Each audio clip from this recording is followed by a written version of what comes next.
किसी और की लापरवाही और भुगतना पड़े जब किसी और को, तो कुछ ऐसे फैसले की जरूरत पड़ती है जिससे इस तरह के केस की लापरवाही में सबक दिया जा सके, जिसका निर्णय समाज और समाज के साथ साथ प्रशासन के लिए भी नजीर बन जाए। और इस तरह के केस में हम न्यायालय से उम्मीद करते हैं कि हमें न्याय मिले। नमस्कार, इन खबर में आपका स्वागत है। मैं हूं आपके साथ सतेंद्र शर्मा। कुछ ऐसा ही केस देखने को मिला जहां लापरवाही की वजह से भारतीय वायुसेना के एक अधिकारी के साथ हुआ जो HIV संक्रमित हो गया था। सुप्रीम कोर्ट ने खून चढ़ाने के दौरान वायुसेना के अधिकारी के HIV संक्रमित होने के मामले में बड़ा फैसला दिया है। कोर्ट ने 1.5 करोड़ रुपए का मुआवजा देने का आदेश दिया है।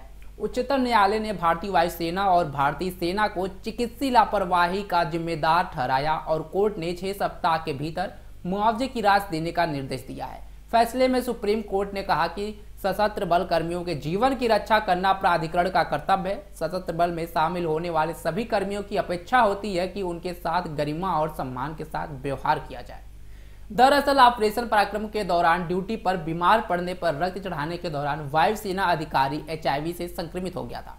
जस्टिस S रविंद्र भट्ट और जस्टिस अरविंद कुमार की पीठ ने अपने आदेश में कहा कि अधिकारी को हुई चिकित्सीय परेशानी के लिए भारतीय वायुसेना और भारतीय सेना उत्तरदायी है, इसलिए वो चिकित्सीय लापरवाही के कारण 1,54,73,000 रुपए मुआवजे का हकदार है। पीठ ने कहा कि चूंकि व्यक्तिगत दायित्व तो नहीं सौंपा जा सकता है, इसलिए भारतीय वायुसेना और भारतीय सेना को संयुक्त रूप से अलग अलग रूप से जिम्मेदार ठहराया जाता है।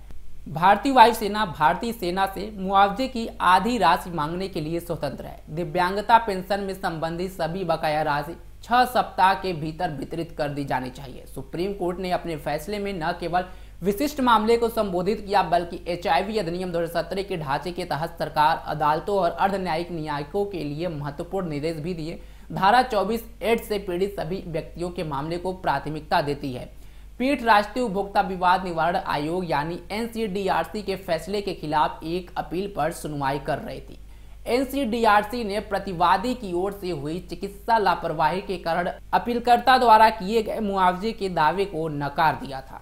दरअसल जम्मू कश्मीर में ऑपरेशन पराक्रम के तहत ड्यूटी के दौरान अपीलकर्ता अधिकारी बीमार पड़ गया और उन्हें जुलाई 2002 में 171 सैन्य अस्पताल सांबा में भर्ती कराया गया, जहां इलाज के दौरान उनके शरीर में 1 यूनिट रक्त चढ़ाया गया। 2014 में वह फिर बीमार पड़ गया, तब पता चला कि वह HIV से पीड़ित है।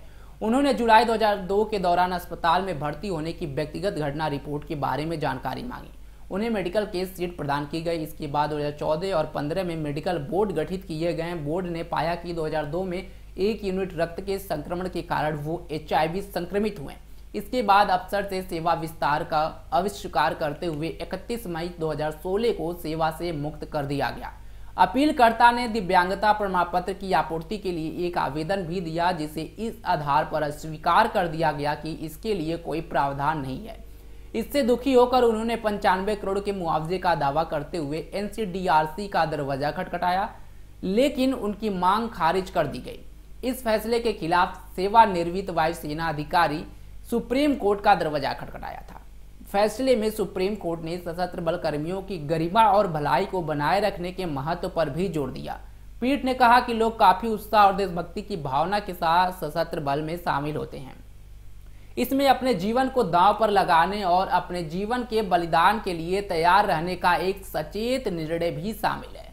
सशस्त्र बलों के पदाधिकारियों सहित सभी राज्य अथॉरिटी पर एक समान कर्तव्य होता है कि सुरक्षा के उच्चतम मानक बनाए रखे जाएं, जिससे शारीरिक और मानसिक कल्याण भी शामिल हैं। ये नियोक्ता के लिए न केवल बलों का मनोबल सुनिश्चित करने के लिए आवश्यक है, बल्कि ये भी दर्शाता है कि ऐसे कर्मी कितने मायने रखते हैं और उनका जीवन कितना मायने रखता है।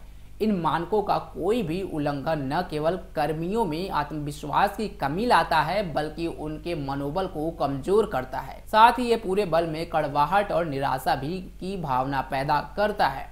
तो सुप्रीम कोर्ट का यह जो निर्णय है वाकई कहीं ना कहीं एक नजीर साबित करता है। देश दुनिया से जुड़ी ऐसी तमाम खबरों की जानकारी के लिए आप बने रहे हमारे साथ और देखते रहे इन खबर। धन्यवाद।